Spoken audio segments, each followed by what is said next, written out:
location for a dimension. There's symbols above all the doors. An ancient evil.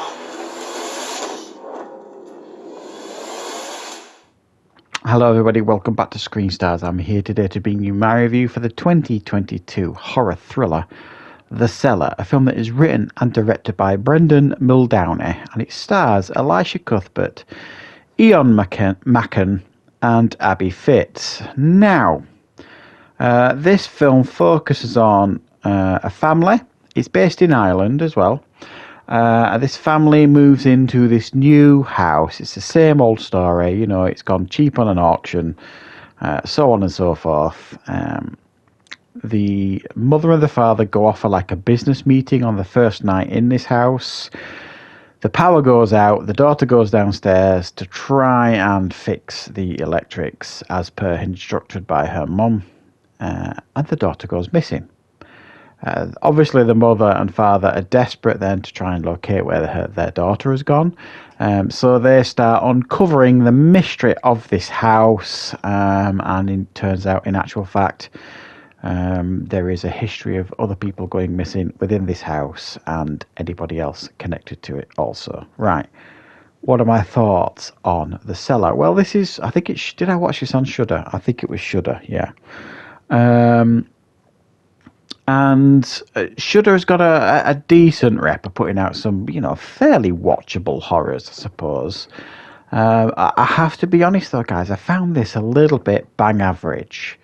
Very slow paced and quite a few like plot holes and things here and there that I kind of struggle to get my head around. It's one of those films that people don't behave like normal people in the scenarios that they're in. For example, with this film, obviously the daughter's gone missing, and then the mother kind of uncovers that some of these fairly dark secrets are connected to this house, and it becomes very clear fairly soon that, you know, something's just not right with this house, and it's all getting a bit dodgy.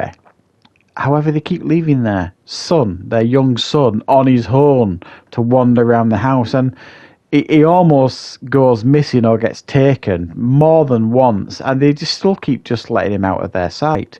To say nothing of the fact that once I found out, or started to find out, in actual fact, you know, this house you've just moved into, yeah, it's pretty dangerous in a sense of, you know, there's some sinister stuff going on here that could potentially lead to you and your whole family basically going missing.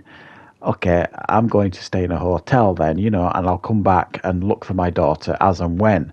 It just seemed odd that they just continued to live there, especially when they probably didn't need to, because they didn't seem to be short of money either, the family, not really. So there's that sort of stuff going on in the film that they don't behave as most rational people would in this situation. That being said, though, the production values of the film are actually all pretty good. The performances in the film are all absolutely fine. It's atmospheric. It's got a good soundtrack. It does build some decent tension occasionally. And there's some freaky imagery going on, and by the end, even though I'll be honest, it didn't kind of all make an awful lot of sense to me, there's some really startlingly effective imagery, and it all gets a bit confused, I suppose is the best way to put it. Initially, the film presents itself as like a haunted house type film. And then it kind of moves into something else. It's almost like, no, actually, this house is almost like a doorway to another dimension. And then it kind of moves into a different territory in this like dimension thing. And then there's all these like mathematics involved and this kind of stuff. And it starts almost bleeding into a sci-fi at certain times into the film. It's a bit unbalanced in its approach to telling the story. You don't know what to settle on. And you don't know whether it's a horror or sometimes if it's a sci-fi or sometimes if it's a thriller. And then it'll go down the very familiar horror tropes occasionally.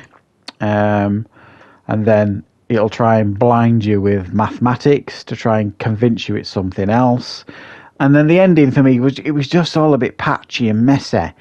And then we got the typical, for me anyway, the typical generic ending that these films generally tend to try and churn out. So, while I do think this is certainly watchable, I do think there are enough ideas in this film to have actually maybe elevated it to something a little bit better. It almost did feel like at times they felt like they had to put some typical paint by numbers scares in here and there, or certainly try and put a scare in it here and there and everywhere. But I don't mind a slow paced horror, or certainly. And if it's well written and it's good performances, and you're actually invested in the characters, I never really felt fully invested in the characters. I thought Elisha Cuthbert, was the standout here. She was really working hard to try and uncover what's going on in the house and all this kind of stuff. I didn't necessarily buy Ian Macken as a husband sort of thing. He didn't seem to be on board until the evidence was like undeniable almost. So yeah, I don't know. It just felt a little bit unbalanced, this film, but I do think it could definitely have been so much better. But it's got a good idea that kind of does fall into the trap of actually becoming quite boring, I suppose, a bit ordinary, but it is certainly watchable, and I did like some of the ideas that it was presenting us. So I'm going to give it a 6 out of 10. I do think, though, it could have been so much better. So thank you very much for watching. I hope you enjoyed this review. I'll be back with loads more content on the channel very, very soon.